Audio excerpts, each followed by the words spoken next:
Good afternoon, students. Welcome to Summer Strain. We are now at Port Elizabeth at the sea. We're now going to perform a shiatsu Thai massage workshop. And as you can see, my model Tanya is here today. The massage treatment is performed fully clothed on a mat or a soft area, and the idea is to balance the energy lines of the body.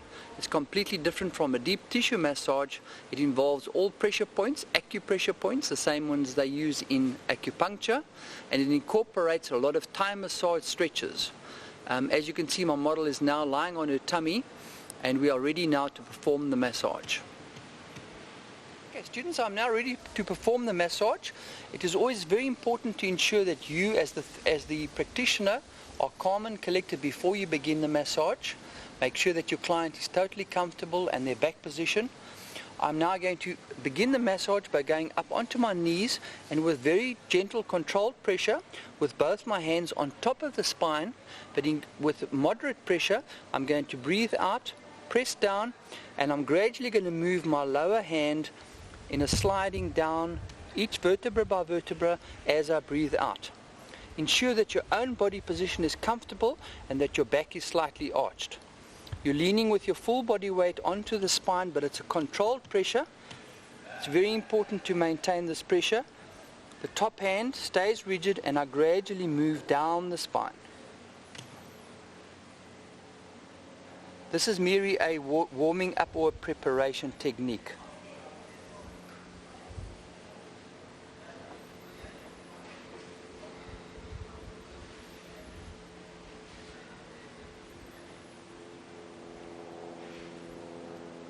I would end off in that position. Students, the next position is having the elbows in the channels of the kidney meridian, which runs alongside the spine. It's very important here to stay off the spine to ensure that my own position is nice and balanced. The elbows are in the channels opposite side on the spine as indicated here. What I'm going to gently do is apply pressure, and as I breathe out, I'm gently going to move up with my elbows in a slight rocking motion, maintaining pressure on the bottom elbow, gently moving up, preferably in rhythm to your own client's breathing. As I get to the top by the scapula, I'm then going to position my arm like this so that I can gently move up. Ensure that you're not pressing on the spine itself and you're in the channels next to the spine. That movement can be repeated as well.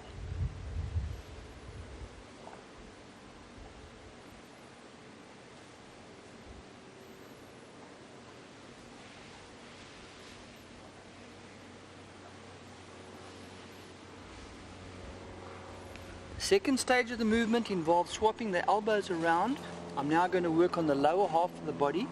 So I start off exactly the same way, except the lower elbow is the one that moves.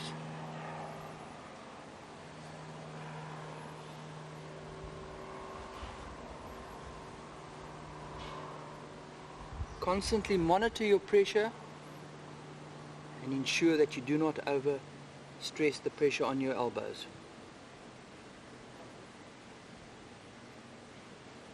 That is the finishing off point, and that movement can be repeated. We're now going to move to the lower half of the body, students. That routine that I've just performed would obviously be done on the opposite channel side of the spine as well. I'm now going to perform the lower leg technique on the back of the leg. I'm commencing by putting my hand gently onto the sacrum area, and I'm now going to press in one of the outer meridians, which is actually the bladder meridian. The kidney meridian on the outside. It is not necessary in this workshop to know the names of the meridian, but it would be advisable to study them. I'm now going to apply gentle pressure with the heel of hand into the kidney meridian. On an outgoing breath, I would just gently press down, what they call a palming technique.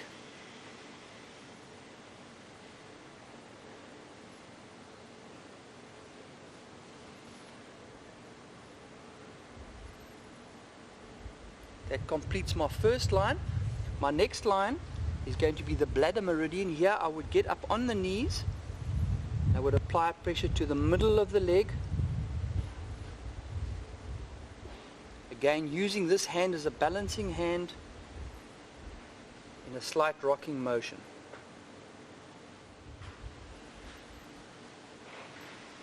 These movements would only go just to the back of the knee, but no pressure on the back of the knee itself.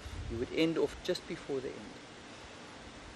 And each one of those lines can be repeated twice. The next line would be the inside, which is the kidney meridian. Sorry, the heart meridian, I beg your pardon, the heart meridian. Here, to make sure that I can get to this inner part of the leg, I would raise the one leg, turn it slightly outward, and I would apply my palm pressure on the inside of the leg. Each of these channels would be performed twice.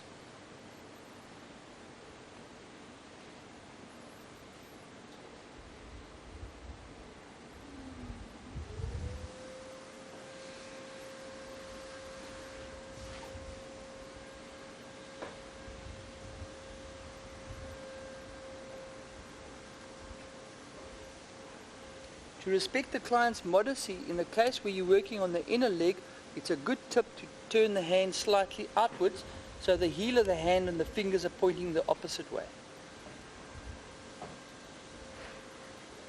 I'll just show that position again. Heel of hand in there so that when you're in the groin area, it's your heel of the hand, fingers pointing downwards.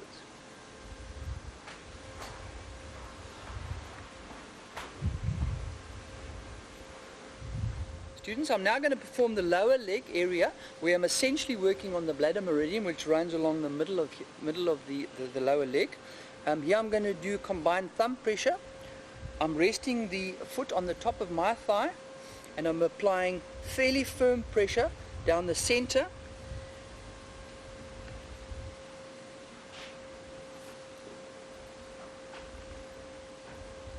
And as I get to the edge, I turn slightly and grasp the Achilles tendon and pressing that meridian, which runs down the Achilles tendon and then runs down the side of the leg. I'll just show it on that one. It runs down the side, so I'm using thumb pressure to move down the side all the way to the little toe.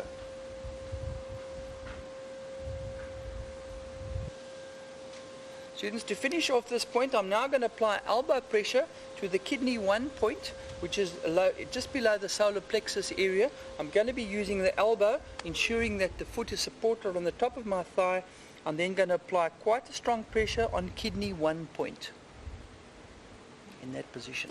I will just point out kidney 1. That is the position of kidney 1.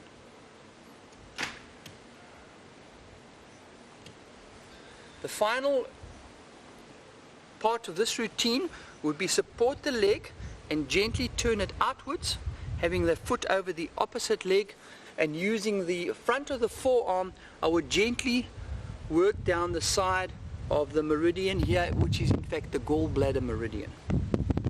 By all means, look up these meridians in any one of your charts and get to know them.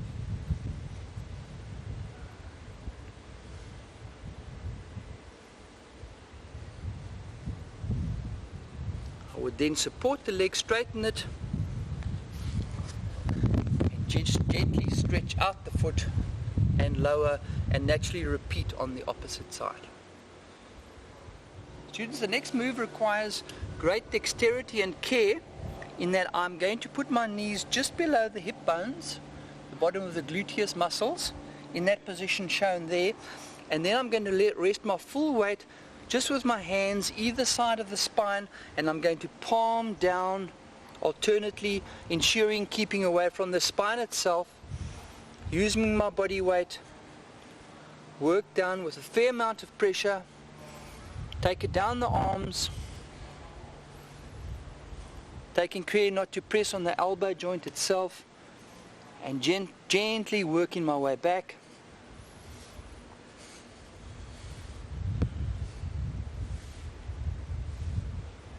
Back to the sacrum position, and then gently sit back. Students, the next stretch is actually a thigh stretch, which is derived from the yoga bow stretch. In this position, your knees are in the same position as the previous cut, What you will now do is ask the client, Tanya, I want you to grasp my arms like that. I want you to breathe in, and as you breathe out, I want you to lift, and I'm going to stretch you.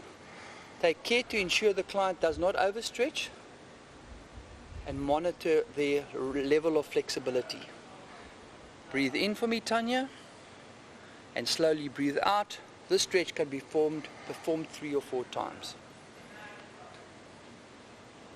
Slowly out, and just gently lower and allow them to bring their arms back into a comfortable position.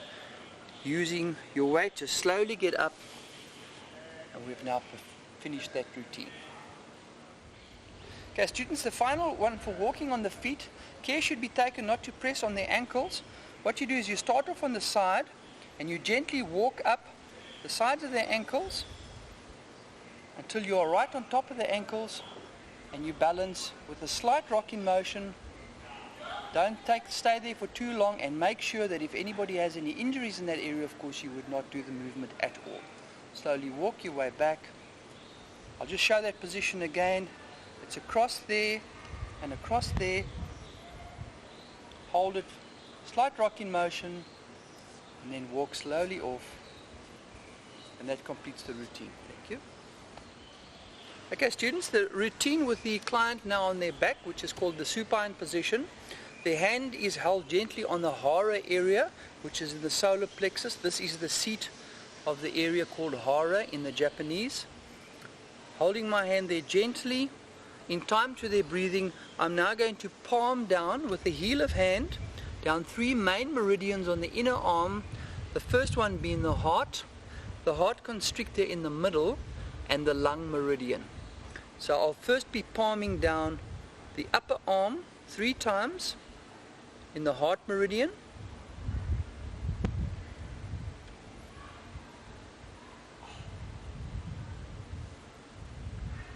The next one would be in the center of the arm on the heart constrictor.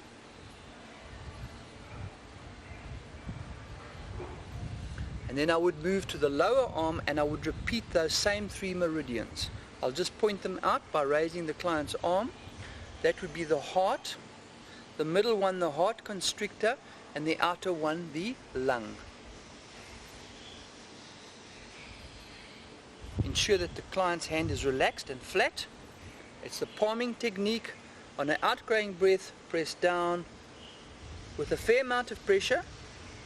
Heart,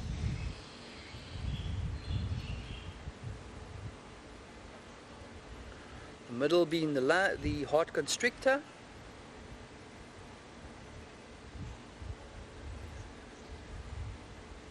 and the outer being the lung.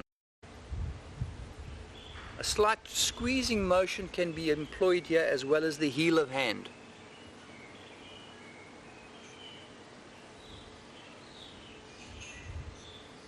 I would then turn to the side and I would take the client's arm, bend it at the elbow, supporting my one hand at the elbow. I would then palm upwards on the next meridian, which is the large intestine meridian, which runs along the inner side of the arm.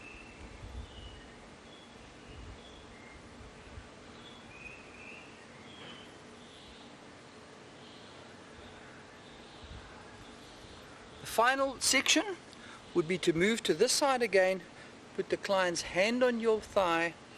I would now work on this point over here, which is a large intestine point indicated in the web of the thumb and the first finger. Press gently there and slowly move down to the second finger in a gentle squeezing motion. I'm just going to lift the hand to show that position. So it's first in the web and then down the second finger. I would then, to finish it, I would then move down with the thumb down this channel in the middle of the arm, which again is the large intestine meridian.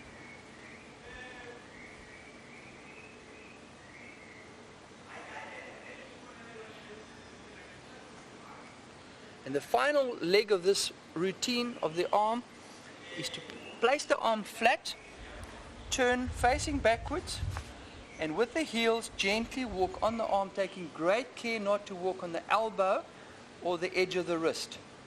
Slight rocking motion, walking down the soft part, and as you get to the wrist, don't stand on the wrist, you can move the opposite to the opposite hand and just press down with the heel very, very gently. Maybe, Errol, I could just show that position on the opposite arm. Just to show the position. That's the position there. Move that heel down, and as I get there, miss the wrist and go onto the palm. You can apply quite a lot of pressure as long as you're in the center of that palm. That completes the routine for the arms. Okay, students, we're now going to perform a passive plow stretch. Plow, as you know, is a yoga posture. In this position here, you ask the clients to put their hands on top of their thighs and keep them there. That's very important. You will now raise both of their legs, depending on their flexibility. Make sure that your own posture is good. Ask them to breathe out, and as you do that, you will then roll them back into a semi-plow position. Let them come back. It's very important that they keep the hands on top here and keep these arms quite straight so they can actually get into a rolling position. Breathe in for me, Tanya, and slowly breathe out as I roll her back.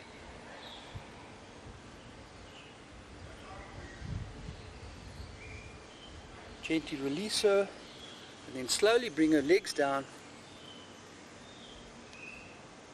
and just ask her to relax.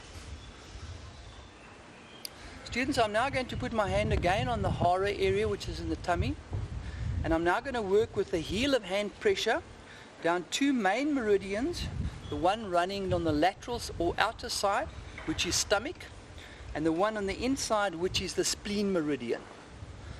So my hand on my hara, on the client's hara, I'm now going to press down with heel of hand on an outgoing breath and gently palm down.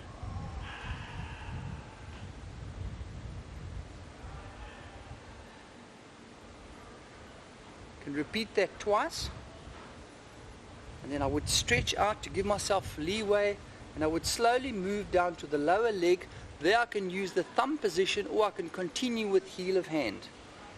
The thumb position works nicely because it's just on the top of that bone of the leg.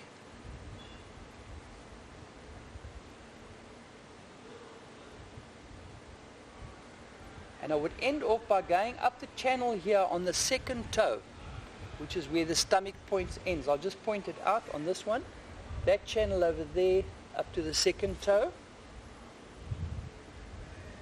Using my thumb, go right up to the second toe and just grab it on the side of the nail and just give it a gentle squeeze. That marks the end of the stomach meridian. I'll just point out the stomach meridian on the other side of the leg.